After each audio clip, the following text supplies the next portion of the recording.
दोस्तों नमस्कार। दोस्तों ये सवाल बार बार उठता है कि 2014 से पहले यानी जब नरेंद्र मोदी प्रधानमंत्री बने नहीं थे उससे पहले क्या इस देश के भीतर में डिसइन्वेस्टमेंट नहीं था, सार्वजनिक उपक्रमों को नहीं बेचा जा रहा था, बैंकों पर एनपीए नहीं था, बेरोजगारी नहीं थी, औद्योगिक उत्पादन कम नहीं हो रहा था, परचेजिंग पावर की मुश्किलात नहीं थी। ये सारे सवाल अगर पहले थे तो अब भी अगर ये सवाल हैं तो फिर अंतर क्या है? और अंतर्राष्ट्रीय तौर पर पहले भी तो वर्ल्ड बैंक और आईएमएफ का दबाव रहता था, उनकी पॉलिसीज को लागू किया जाता था, फिर अब अंतर क्या है? हमें लगता है कि दो परिस्थिति, 2014 से पहले की परिस्थिति और 2014 के बाद की परिस्थिति आज जरा भारत की उस राजनीतिक जमीन के रेड कारपेट को उठा देते हैं और उसकी असल जमीन को समझने की कोशिश करते हैं कि क्या वाकई इस देश के भीतर में एक ऐसी व्यवस्था अब लागू हो गई है जो पहले नहीं थी, जिसमें इस देश के इंस्टीट्यूशंस चेक एंड बैलेंस बनाते थे, सरकार के बही खातों पर कोई निगरानी करता था, अंतर्राष्ट्रीय तौर पर कोई दबाव नहीं था, अंतर्राष्ट्रीय नीतियां भारत को ग्राउंड जीरो नहीं मान रही थी। फिर यह कैसी स्थिति है कि मौजूदा वक्त में भारत के भीतर जो निर्णय लिए जाते हैं उनका बुरा असर यहां के लोगों पर पड़ता है और उस असर से बेखबर राजनीतिक सत्ता रहती है।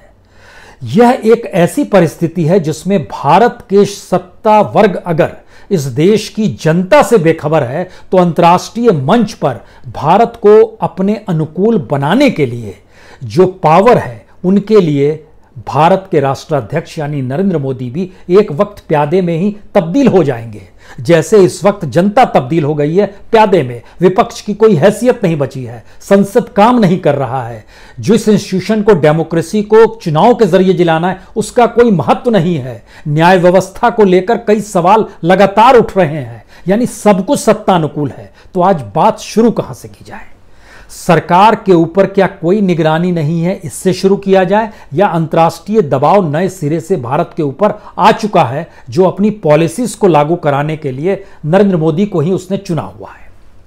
हमें लगता है दबाव से शुरू करते हैं, क्योंकि अंतर्राष्ट्रीय तौर पर दुनिया बदल रही है। खासतौर से महामारी के दौर ने यह बतला दिया कि अब ऑनलाइन सिस्टम है, डिजिटलाइज सिस्टम है, कंप्यूटराइज सिस्टम है, इंटरनेट का सिस्टम है, जो सैटेलाइट से जुड़ा हुआ सिस्टम है वह काम करेगा, पुरानी परिस्थितियां काम नहीं करेंगी। और इन सब के बीच भारत का वो बड़ा तबका जो अनऑर्गेनाइज सेक्टर में काम करता है, जिसकी सोशल सिक्योरिटी तक नहीं है, उसकी और कोई फिक्र देने की जरूरत नहीं है, क्योंकि दुनिया बदल रही है तो भारत भी बदल जाएगा। तो भारत के ऊपर कैसा दबाव है, आने वाला वक्त भारत के लिए कैसा होगा, और भारत जिन नीतियों को अपना रहा है उसमें भारत के लोग अगर मौजूदा राजनीतिक सत्ता के लिए प्यादे हैं तो क्या अंतर्राष्ट्रीय मंच पर भारत के राष्ट्राध्यक्ष जो 130 करोड़ जनता का प्रतिनिधित्व करते हैं, अंतर्राष्ट्रीय मंच पर प्रधानमंत्री के तौर पर नरेंद्र मोदी, वह दुनिया के लिए भी प्यादे तो नहीं बन जाएंगे? तब क्या होगा? क्योंकि दुनिया में तो माना जाता है एक सरकार रहनी चाहिए, एक करेंसी रहनी चाहिए, एक ही सिस्टम रहना चाहिए, और जमीन समुद्र से नहीं बल्कि सैटेलाइट के जरिए निगरानी होनी चाहिए। यह खेल क्या है? और इन सब के बीच जिन बैंकों का जिक्र हम बार बार करते हैं कि इन बैंकों की जरूरत ही क्या पड़ेगी, क्योंकि अब आने वाले वक्त में तो हो सकता है क्रिप्टो करेंसी इस हिसाब से चलने लगे कि सारी चीजें ऑनलाइन हो जाए और उन बैंकों पर कब्जा अंतर्राष्ट्रीय इंस्टीट्यूशंस का होने लगेगा जो कि विदेश से पैसा लगाएंगे और भारत अपने बैंकों को उनके हाथों में बेच देगा। तब क्या होगा? एक एक करके एक एक पन्ने को जरा खोलना शुरू करते हैं। भारत के ऊपर पहली बार सबसे ज्यादा कर्ज है, विदेशी कर्ज। मौजूदा वक्त में लगभग 558 बिलियन डॉलर का कर्ज है। यह बरस दर बरस बढ़ता चला गया है। मसलन अगर हम इसकी जिक्र करें 2013 से करते हैं, जब मनमोहन सिंह आखिरी बार कर्ज लिए थे, उस समय कर्ज था भारत के ऊपर में टोटल 409.4 बिलियन डॉलर। 2014 में उन्होंने कोई कर्ज नहीं लिया, तब तक प्रधानमंत्री मोदी आ गए और उसके बाद जो कर्ज लिया गया तो 409 बढ़कर हो गया 446.2 बिलियन डॉलर। कर्ज विदेशी बढ़ा है। 2017 में आइएगा तो ये 471 बिलियन डॉलर हो गया। 18 में आइएगा तो ये बढ़ के 529 बिलियन डॉलर हो गया। 2019 में यह बढ़कर 543 बिलियन डॉलर हो गया, और दिसंबर तक का जिक्र हम आपसे जब कर रहे हैं 2019 के, तो यह 558.5 बिलियन डॉलर हो चुका है। भारत के ऊपर कर्ज बढ़ रहा है तो कर्ज देने वाले भी तो कुछ चाहेंगे। हम लोगों ने नाम सुना था पीवी नरसिम्हा राव के दौर में 91 में जब कर्ज भारत के ऊपर था, उस समय सिर्फ 83.8 बिलियन डॉलर का था, जो आज की तारीख में बढ़ते बढ़ते 558 बिलियन डॉलर हो गया है। उसके बाद से कर्ज हर किसी ने लिया है, लेकिन इतनी तेजी से कर्ज कभी नहीं बढ़ा है। लेकिन इनका दबाव क्या होगा? वर्ल्ड बैंक, IMF, इनका तो होगा। उसके अलावा एशियन डेवलपमेंट बैंक से, उसके अलावा international development association, international bank for reconstruction and development, international fund for agriculture development, तकरीबन 60 बिलियन डॉलर का कर्ज इनसे लिया जा चुका है, जो टोटल कर्ज का 10% है। इसके अलावा ये मल्टीलैटरल कहा जाता है। इसके अलावा एक बाइलेटरल होता है जो देशों से कर्ज लिया जाता है। इसमें हमने जर्मनी से लिया हुआ है, रशिया से लिया हुआ है, फ्रांस से लिया हुआ है, अमेरिका से लिया हुआ है, तकरीबन दुनिया के 18 देशों से लिया हुआ है, जो 26 बिलियन डॉलर है। इस 26 बिलियन डॉलर में जर्मनी के ऊपर सबसे ज्यादा लिया गया, लगभग 11%। इसके अलावा IMF से लगभग हमने 5.5 बिलियन डॉलर लिया हुआ है। लेकिन बड़ा महत्वपूर्ण है कि एक्सपोर्ट क्रेडिट, कॉमर्शियल वायरिंग और NRI डिपॉजिट, यह बड़ा महत्वपूर्ण है। जो एक्सपोर्ट क्रेडिट है हमारे ऊपर, वह लगभग 7 बिलियन डॉलर का है, और जो कॉमर्शियल बोरिंग जो हम लोग खरीदते हैं, वह लगभग 223 बिलियन डॉलर ये कर्ज है हमारे ऊपर। NRI डिपॉजिट है वो 133 बिलियन डॉलर का है। जाहिर है ये यूं ही कर्ज तो नहीं देंगे। कर्ज भी दो तरह के होते हैं, एक लॉन्ग टर्म होता है, चुकाते रहिए, एक होता है तुरंत चुकाना है। तुरंत चुकाने में लगभग 19% हमको तुरंत चुकाना है, जो कि शॉर्ट टर्म डेब्ट कहा जाता है, और एक लॉन्ग टर्म डेब्ट है वो लगभग 81% है। 457 बिलियन डॉलर आने वाली सरकार जो होगी, या यही सरकार कंटिन्यू कर जाए तो वह बिलियन डॉलर कंटिन्यू करेगा। लेकिन 106 बिलियन डॉलर हमको इसी दौर में चुकाना है। कहां से चुकाएंगे ये अलग सवाल है। नहीं चुका पाएंगे तो उनकी पॉलिसीज को इंप्लीमेंट करना होगा, उससे जो पैसे की उगाही होगी उसको वहां पर देना होगा। और इन सब के बीच सरकार अपने तौर पर सरकार कैसे चलाती है, अगर यह बात आप तक ना पहुंच पाए तो फिर आप क्या कहेंगे? इसके लिए सरकार के बही खातों को देखने के लिए CAG होता है, यानी controller and auditor general of India होता है, CAG होता है। याद कीजिए CAG में विनोद राय का नाम। विनोद राय इसलिए महत्वपूर्ण है क्योंकि उन्होंने अपनी ऑडिट रिपोर्ट में इस देश के भीतर में 2G घोटाला, इस देश के भीतर में कोयला घोटाला, इन दोनों को वो सामने लेकर आए थे। और जब सामने लेकर वो आए तो उसके बाद देश की राजनीति में हंगामा मच गया, पार्लियामेंट में हंगामा मच गया, मीडिया पिल पड़ा और स्थिति बिगड़ती चली गई, क्योंकि काम ही यही है। CAG ने कोई गलत काम नहीं किया था। यह अलग बात है कि उसको लेकर आज तक किसी को सजा नहीं हुई, तो कहा जाता है परसेप्शन के आधार पर डेवलप किया गया था। लेकिन CAG निगरानी तो करता है। जब विनोद राय हुआ करते थे उस वक्त में जो उनकी ऑडिट रिपोर्ट थी 2010-11 में 221 ऑडिट रिपोर्ट उन्होंने रखी थी। ये पार्लियामेंट के सामने रखी जाती है और पास कर दी जाती है। 2011-12 में 137 रिपोर्ट रखी। अब सवाल है कि अगर सत्ता के अनुकूल व्यक्ति CAG हो जाएगा तो फिर रिपोर्ट्स नहीं आएंगी। इसका प्रयोग शुरू हुआ था 2017 से भारत में, जब राजीव महर्षि को CAG बनाया गया था। राजीव महर्षि आए और 2017-18 में उन्होंने सिर्फ 98 ऑडिट रिपोर्ट रखी। 2018-19 में सिर्फ 73 ऑडिट रिपोर्ट रखी। 2019-20 में सिर्फ 2 ही ऑडिट रिपोर्ट निकल कर आ पाई, जो कि डिफेंस और कस्टम को लेकर थी। लोग इंतजार कर रहे थे कि इस दौर में कहीं नोटबंदी पर तो आएगी, कहीं राफेल पर तो आएगी। नहीं आई, क्योंकि इलेक्शन ईयर था तो उन्होंने भी नहीं दी और कुल मिला के नहीं आई। लेकिन जब आंकड़ों के लिहाज से आप देखिएगा तो 2017 के बाद से इस देश में ऑडिट रिपोर्ट आनी कम हो गई, जो सेंटर को लेकर भी होती है, स्टेट को लेकर भी करती है। वो रिटायर हो गए पिछले दिनों, उनका टर्म पूरा हो गया। अब जो शख्स आए हैं वो सरकार के और नजदीक हैं। गिरीश चंद्र मुर्मू, ये IAS हैं, ये गुजरात कैडर के हैं। जिस समय नरेंद्र मोदी गुजरात में मुख्यमंत्री हुआ करते थे, ये वहां पर चीफ सेक्रेटरी भी थे और कई विभागों में भी इन्होंने काम किया था। इन शख्स को दिल्ली आ गए प्रधानमंत्री बनकर नरेंद्र मोदी, तो यह भी दिल्ली आ गए। इनको फाइनेंस मिनिस्ट्री में लगाया। ये काम कई तरीके से देखते थे। PMO के सबसे पावरफुल नौकरशाहों में से एक थे। और जब 370 धारा हटी कश्मीर से, तो इन्हीं को लेफ्टिनेंट गवर्नर के तौर पर भेजा गया। लेकिन पिछले हफ्ते इनको भी हटा लिया गया और मनोज सिन्हा वहां जा चुके हैं। इनके लिए था कि कौन सा पद खोजा जाए, तो इनको CAG बना दिया गया। और ये सारी चीजें उनके हटने से लेकर CAG की नियुक्ति तक के बीच में सिर्फ 52 घंटे का वक्त लगा, 52 आवर्स। यानी CAG की नियुक्ति एक कॉन्स्टिट्यूशनल पद है। इसके लिए माना जाता है एक पैनल होना चाहिए, जिसमें संसद के भीतर बैठे हुए अलग अलग पार्टियों के सांसद एक एक्सरसाइज कर लें तो एक पैनल बनाते हैं जिससे सीएजी शख्स ऐसा हो जो कि कहीं वाकई कॉन्स्टिट्यूशन ऑथोरिटी को जिए। लेकिन जब सरकार ने यह मान लिया कि विपक्ष नहीं है, संसद का कोई महत्व नहीं है, सुप्रीम कोर्ट का कोई महत्व नहीं है, सीबीआई का कोई महत्व नहीं है, तो सीएजी का भी क्या महत्व होगा, कोई महत्व नहीं है।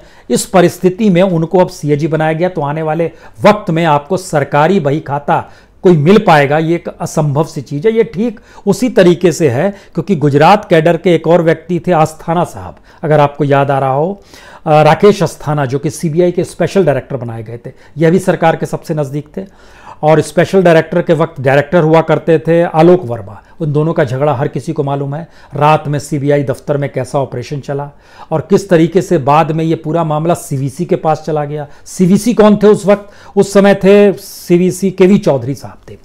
चौधरी साहब के जरिए जांच हुई, कुल मिला के इनको क्लीन चिट दे दिया गया राकेश अस्थाना साहब को।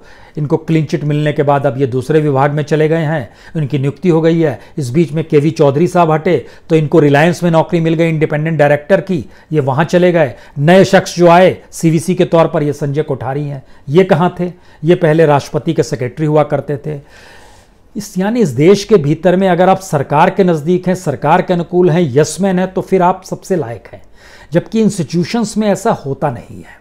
इंस्टीट्यूशन में जो व्यक्ति लायक होता है वो लायक होता है, उसमें हुनर होता है, उसकी हायरार्की होती है। ये सारी चीज़ें इस दौर में गायब हो गई। तो एक बड़ी चीज़ बदल गई इस दौर में आकर कि जहां पर चेक एंड बैलेंस खत्म हो गया, इंस्टीट्यूशंस का महत्व खत्म हो गया, सरकार ही सबसे बड़ी इंस्टीट्यूशन हो गई और सरकार का हेड जो है झटके में वो इस देश का हेड इस रूप में हो गया कि वो जो निर्णय लेगा वो सही निर्णय होगा, उसके कॉन्सिक्वेंसेस कुछ भी हों। आप कहेंगे ये कॉन्सिक्वेंसेस का मतलब क्या होता है, प्रभाव का मतलब क्या होता है? प्रभाव ये है कि नोटबंदी लागू हुई, उसका प्रभाव इस देश की जनता पर क्या पड़ा। 156 लोग लाइन में मर गए लगे हुए, कोई किसी को फिक्र नहीं थी। जीएसटी लागू हुआ, कितने लाखों व्यापारियों पर क्या असर पड़ा, कोई मतलब नहीं है। लॉकडाउन की स्थिति जब की गई, इस देश के मजदूरों की स्थिति क्या थी, किसी को कोई फिक्र नहीं। तो फिर आने वाले वक्त में जो भी निर्णय लिए जाएंगे वह निर्णयों पर लेकर क्या आपत्ति होगी? कोई आपत्ति नहीं। बैंकिंग सर्विस अगर लगातार खोखली हो रही है और अब उसको प्राइवेट हाथों में बेचने का जिक्र है तो उसके मतलब क्या होंगे? उससे पहले एक चीज समझिए, जब सीएजी राजीव महर्षि रिटायर हो रहे थे तो रिटायर होने से लगभग 2 दिन पहले, यानी कुल मिला के 7 दिन पहले अगर आप चले जाएंगे, उन्होंने एक लेटर राष्ट्रपति को लिखा। उन्होंने कहा कि राष्ट्रपति महोदय, इस देश के भीतर में आप एक ऐसी व्यवस्था कीजिए जिसके ज़रिए सारी चीज़ें जो है ऑनलाइन हो सके। ऑनलाइन का मतलब यह है कि हम लोग इस तरीके से काम करें। उनके लेटर की एक कॉपी भी हमारे पास थी। उन्होंने जिस रूप में इस लेटर का जिक्र किया था उसमें उन्होंने कहा था कि इस देश में सारी चीज़ डिजिटलाइजेशन कर दीजिए। डिजिटलाइजेशन के ज़रिए ये होगा कि जो सेंटर और स्टेट का जो भी पैसा जिस रूप में भी आता है वो पैसा अपने तौर पर ऑनलाइन सिस्टम के ज़रिए ही काम करेगा। मतलब बिजली का बिल देना है, यानी आपको रजिस्ट्रेशन कराना है, सब पैसे उसी रूप में चलते चले जाएंगे और आपके धीरे धीरे धीरे धीरे स्थिति ऐसी आ जाएगी कि इस देश में हर चीज़ सिस्टम। सुनने में अच्छा लग रहा होगा कि कागज़ का खर्चा कम होगा, ऑफिसेस की ज़रूरत नहीं होगी, सारी चीज़ ट्रांसपेरेंट हो रही है, लेकिन दोबारा लौटिए इस बात को लेकर कि इस देश में अनऑर्गेनाइज सेक्टर में लगभग 90% लोग काम करते हैं जिनके पास कोई सिस्टम नहीं है। सरकार कहेगी हमने जनधन बना दिया है, सरकार कहेगी उनके हाथ में एक एक हम मोबाइल दे देंगे जिसके ज़रिए वह गूगल के ज़रिए, अमेज़ॉन के ज़रिए, पेमेंट के जो इतने तरीके होते हैं डिजिटलाइज, उसके ज़रिए वह पेमेंट करते चले जाएंगे। यह भी अच्छी बात है।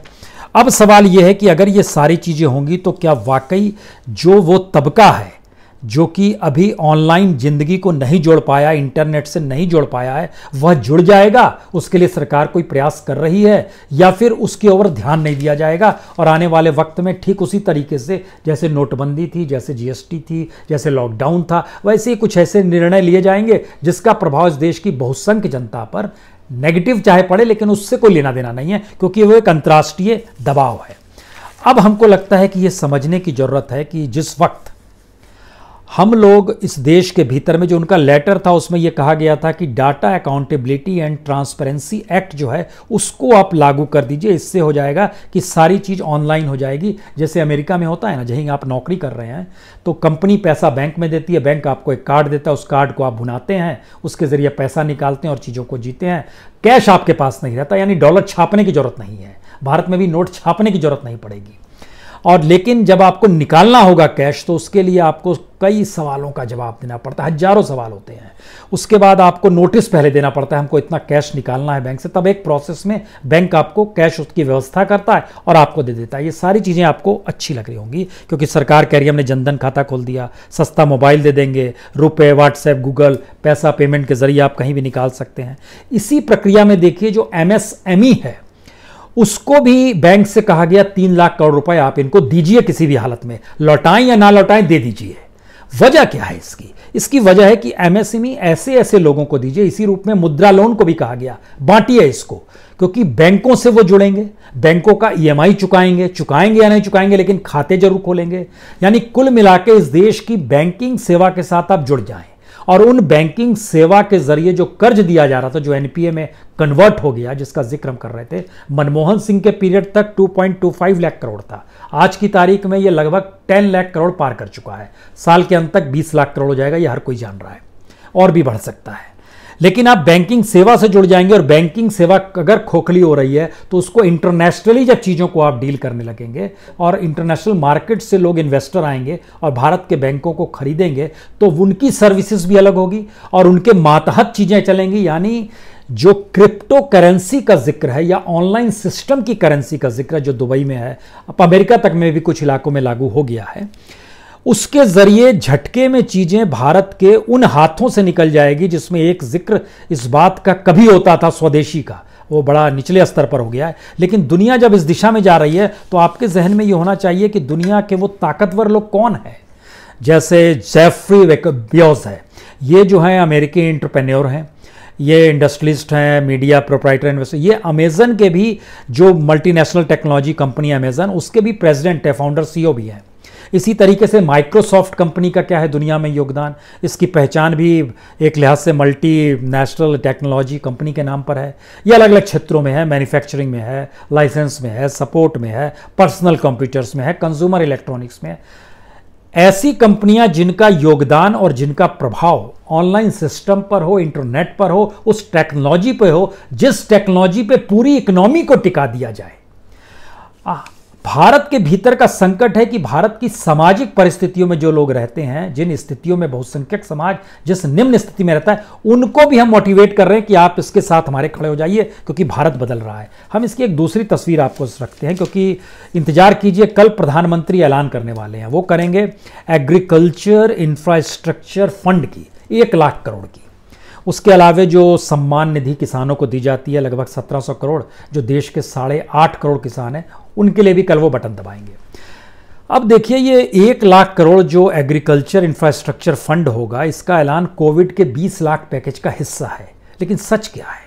सच ये है कि सरकार कल ये कहेगी, प्रधानमंत्री भी इस बात का जिक्र करेंगे कि हम 1 लाख करोड़ जब एग्रीकल्चर इंफ्रास्ट्रक्चर फंड में दे रहे हैं तो प्राइवेट इन्वेस्टमेंट भी बढ़ जाएगा, जॉब्स भी क्रिएट हो जाएगी। लेकिन सच क्या है? अगर हम मान लें 8.5 करोड़ ही किसान हैं, जो कि लगभग 11 करोड़ से ज़्यादा है, बाकी किसान मजदूर हैं, लेकिन 8.5 करोड़ किसान के हिसाब से इस 1 लाख करोड़ को एक साथ बांटिएगा तो बड़ी मुश्त निकलेगी।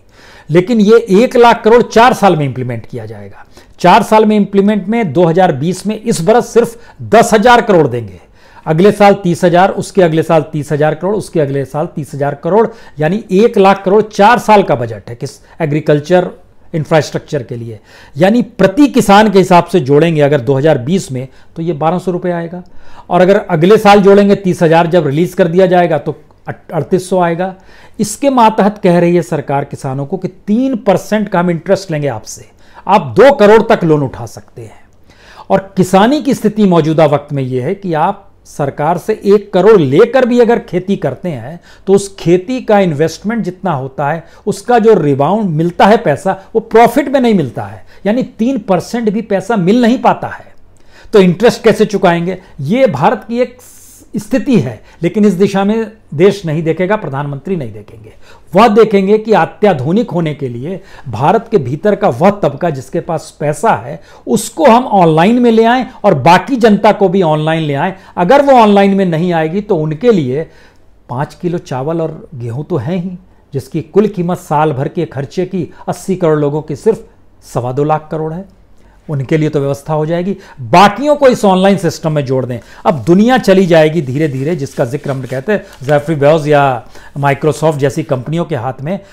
इसका एक अगला हिस्सा ये है, क्योंकि आपके सामने ये बार बार सवाल आ रहा है, आम जनता का क्या होगा, अनऑर्गेनाइज सेक्टर का क्या होगा, विदेशी बैंकों के जरिए जब पूरी ऑनलाइन व्यवस्था इंटरनेट होगा, इसका खर्चा कौन देगा, कंपनी देगी कि उपभोक्ताओं पर आएगा, जाहिर है उपभोक्ताओं पर आएगा।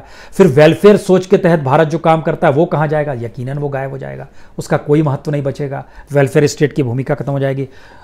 कॉन्सिक्वेंसेस क्या होंगे, प्रभाव क्या होंगे, उससे हमें बेफिक्र हैं, क्योंकि हमें तो दुनिया के सामने स्थापित खुद को करना है कि हम इस देश के बारे में निर्णय ले सकते हैं। तभी दुनिया के तमाम देश हमको टिकाए रखने के लिए, इस देश का राष्ट्राध्यक्ष बनाए रखने के लिए मदद भी करते रहेंगे। कभी अमेरिका करेगा, कभी रशिया करेगा, कभी इजराइल करेगा, ये एक अलग अलग तरीके होते हैं। लेकिन दुनिया की इकोनॉमी इसी दौर में डॉली हुई है, दुनिया को इसी दौर में पूंजी भी चाहिए, वो ग्राउंड जीरो भी चाहिए। ऐसे में हमको लगता है एक लिमिटेड वार की जरूरत की दिशा में पूरी दुनिया बढ़ चुकी है। और दुनिया में लिमिटेड वार के फ्लैश पॉइंट्स 3 ही हैं, एक नॉर्थ साउथ कोरिया, दूसरा इजराइल गाजा पट्टी वाला इलाका, और तीसरा भारत और पाकिस्तान का ही है। भारत पाकिस्तान से उतना तो नहीं, भारत और चीन से कहिए। ये नई स्थिति जो बन रही है, खासतौर से जिन स्थितियों के भीतर अब सीमा पर लाइन ऑफ एक्चुअल कंट्रोल पर चीनी सेना का जमावड़ा हो रहा है, और दूसरी तरफ चीन अपने आप को जिस रूप में रिकलेक्ट कर रहा है, अमेरिका की जरूरत भी है कि एक लिमिटेड वार हो जाए। क्योंकि अमेरिकी राष्ट्रपति ने जब अरब वर्ल्ड में कहा, खासतौर से गल्फ कंट्रीज से, कि या तो आप हमारे साथ हैं या फिर चीन के साथ हैं, उसका असर ये हुआ है कि यूनाइटेड अरब अमीरात हो, सऊदी अरब हो, ईरान हो, और अब तो इजिप्ट और अल्जीरिया भी एक साथ हो गया, और चीन इनके साथ आकर खड़ा हुआ है। इसकी एक स्थिति बता दें क्यों हम कह रहे हैं खड़ा हुआ है, क्योंकि अमेरिका ने सऊदी अरब को मिसाइल बेची, उन्हें भी बिजनेस करना है, लेकिन उन्होंने उसमें न्यूक्लियर वॉरेट्स नहीं दिए, क्योंकि वो चाहता है कि खासतौर से पूरे उस इलाके में, जो मिडिल ईस्ट का इलाका है, उस इलाके में सिर्फ इजराइल ही एकमात्र ऐसा देश रहे जो कि न्यूक्लियर पावर से परिपूर्ण रहे। ईरान ना रहे, सऊदी अरब ना रहे, यूएई, कोई नहीं रहे। लेकिन चीन ने क्या किया कि अमेरिका की मिसाइल में वारहेड्स उसने लगा दिए सऊदी अरब के। तो ये एक नए तरीके की गोलबंदी हो रही है। अब ये गोलबंदी जब हथियारों के तौर पर हो रही है, तो उनको एक युद्ध भी चाहिए। और अमेरिका की मुसीबत यह है कि, खास तौर से ट्रंप की मुसीबत यह है कि अगर वह युद्ध नहीं हुआ तो फिर उनके लिए इलेक्शन में मुश्किल हो जाएगी। युद्ध होगा तो वो नाटो का सपोर्ट भी भारत से करवा देंगे, खुद भी सपोर्ट करेंगे, और अपने इलेक्शन को टाल सकते हैं कुछ दिन, जिससे उनके इस अनुकूल स्थिति बन जाए। इसका दूसरा पक्ष यह है कि 24 घंटे पहले उनका एक ट्वीट आया, उन्होंने कहा कि अगर बिडेन जीत गए, बिडेन यानी डेमोक्रेटिक पार्टी के बिडेन जीत गए, तो इसका मतलब है चीन का अमेरिका गुलाम हो जाएगा। ये एक नई स्थिति बन रही है। पहले भारत में भी ऐसा होता था कि आप पड़ोसी के साथ खड़े हो जाएंगे, लेकिन भारत के इलेक्शन को उसी रूप में प्रभावित करते रह गया।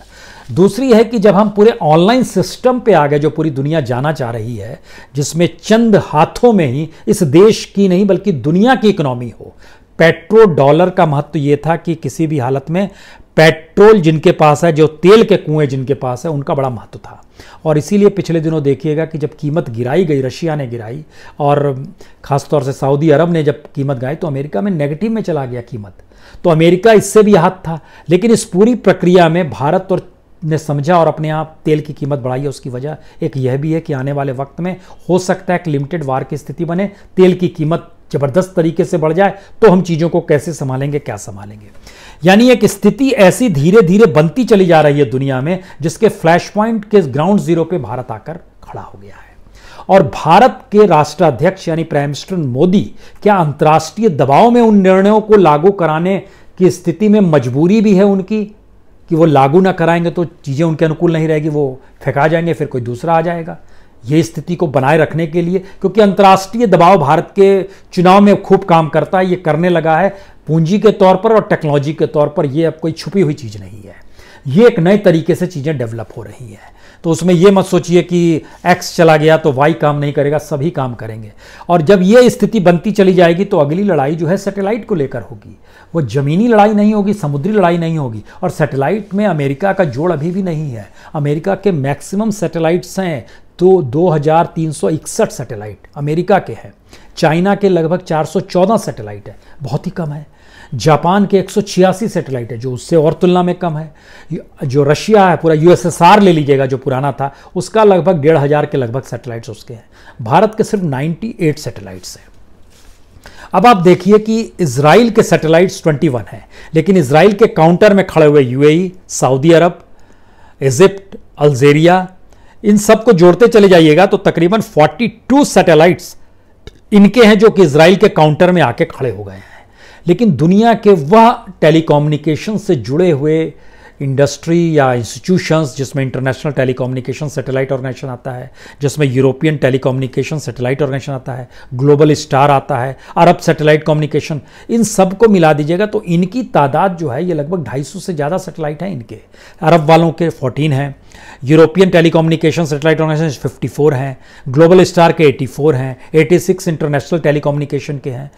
ये सबके अलग अलग है। इसका मतलब है एक दुनिया धीरे धीरे उस दिशा में बढ़ रही है जो कि एक ही तरीके से नजर आए कि इस इक्विपमेंट के जरिए दुनिया चलाई जा सकती है। जाहिर है वार जब होगा, जो लिमिटेड वार हम जिसका जिक्र कर रहे हैं, वार कैसे खत्म होता है कोई नहीं जानता है।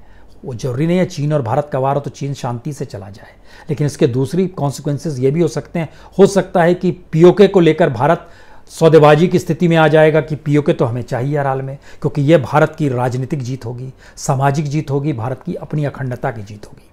लेकिन अंतर्राष्ट्रीय तौर पर ये चेक एंड बैलेंसेस भी चलने लगेंगे, या फिर इन सब से हटकर बलूचिस्तान को एक नए तौर पर क्रिएट कर देगी दुनिया, जिससे कि चाइना और ईरान के बीच में बलूचिस्तान आकर खड़ा हो जाए। ये एक स्थिति है।